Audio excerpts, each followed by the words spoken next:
It is another one. It is a final game, home game, and it's a final round robin game.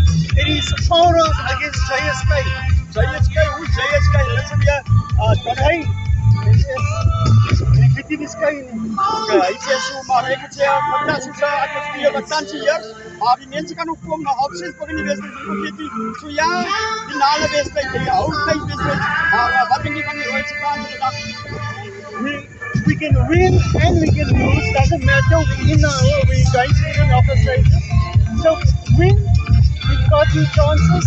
Lose, we got one chance to get to the finals, but we should win.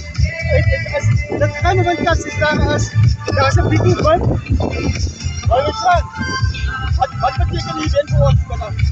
Dat is ons eerste piloot. Eerste, het means dat we weer kans op finals te winnen. Ja, nee, dat kan fantastisch wees. Die mensen achter die Royals. Want die Joburg Superteams het kans nou op die laagtepunt aan hulle pijnlijke bereik.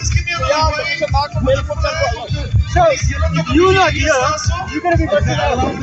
Gates are open, the power is ready, drive! Yeah, we welcome you as well. We do welcome you.